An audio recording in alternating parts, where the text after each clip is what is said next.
kusoo dhawaada barnaamijkeena goosgooska waxaan kusoo qaadanaynaa jilaaga Tiger Shariif oo sameyn doona film lagu hadlayo taariikhda Cristiano Ronaldo ama CR7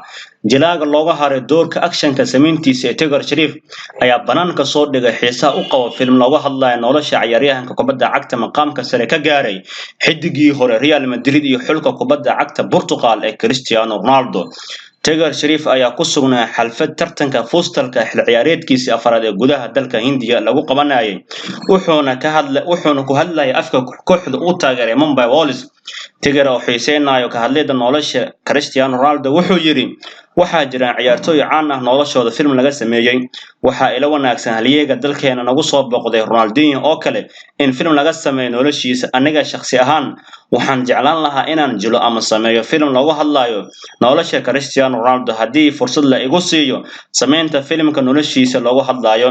waxaan aqbali lahaa sameynta filmkaas waxaan jeclahay daawashada iyo ciyaarista kubadda cagta